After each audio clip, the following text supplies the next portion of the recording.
ស្ដីបងប្អូនកូនក្មួយទាំងអស់គ្នាថ្ងៃនេះខ្ញុំបង្ហាញពីរបៀបស្ងោរក្បាលជ្រូកជ្រលក់ទឹកត្រី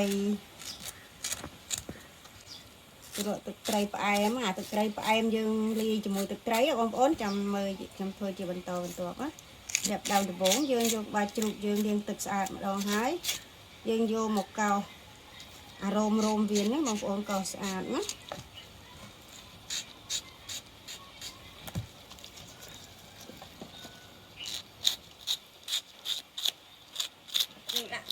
យើងកោសក្បាលជ្រូកលាងក្បាលជ្រូកយើងស្អាតហើយបងប្អូនយើងដាក់ដាំទឹកណា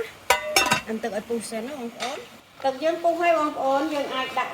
ក្បាលជ្រូកយើងចូលស្ងោរនេះពោះខ្ចីវាបងប្អូនហើយយើងដាក់អំបិលចូលកន្លះស្លាបព្រាបាយណាបងប្អូនហើយយើងដាក់គល់ទឹកត្រីចូលមកគល់មកបងប្អូនដាក់ក្រូច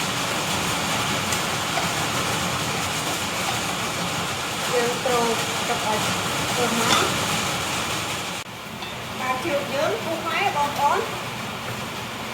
ពុះហើយយើងទុកវាឲ្យឆ្អិនសិនណាបងប្អូនទុកឲ្យ5-10នាទីឆ្អិនណាបងប្អូន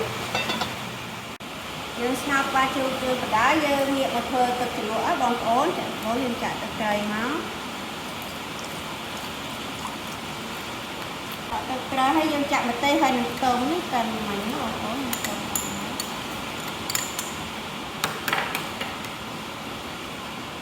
យើងដាក់ប៊ីចេមួយចុងស្លាបព្រាបាយមកហើយយើងដាក់ស្ករបងប្អូនចង់ផ្អែមបងប្អូនដាក់ឲ្យច្រើនទៀតយើងដាក់មួយស្លាបព្រាបាយណាហើយយើងច្បាច់ក្រូចឆ្មាចូលមកបងប្អូន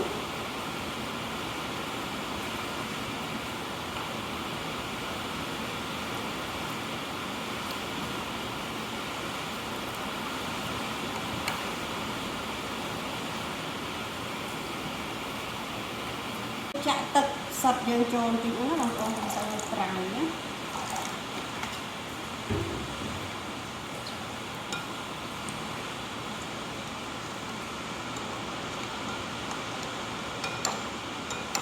ខ្ទឹមបងប្អូនច្រាំក៏បានបងប្អូនអាចយកទៅបុកជាមួយម្ទេសជាមួយខ្ទឹមក៏បានណាបងប្អូនចង់បុកទេបងប្អូនច្រាំក៏បាន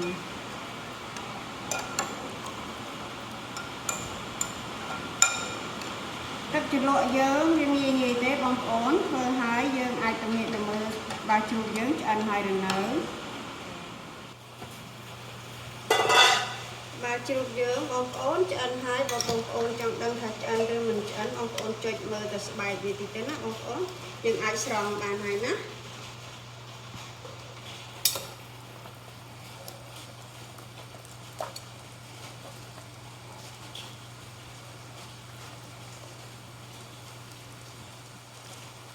បាទជ្រូកយើងឆ្អិនរួចរាល់ហើយយើងទុកឲ្យត្រជាក់សិនបងប្អូន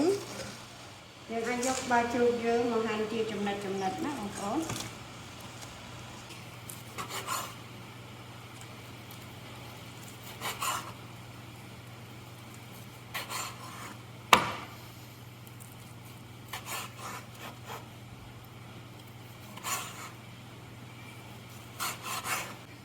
បាទជ្រូកយើងហាន់ជាចំណិតយើងយកមកញ៉ាំទៅនប់ជាមួយស្លឹកស្រួយឬមួយជីគ្រប់មុខក៏បានបងប្អូនដើម្បីយកមកទៅនប់ជាមួយទឹកត្រីយើងណា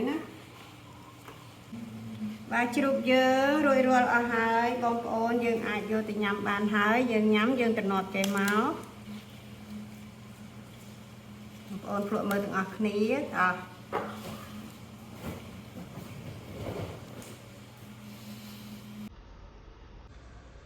គ្នាព្រោះមើលពិតជាមានរសជាតិឆ្ងាញ់មែនបងប្អូនចង់ដឹងបងប្អូនសាកមើលទាំងអស់គ្នាម្ដងទៅណាបងប្អូនអរគុណជម្រាបលា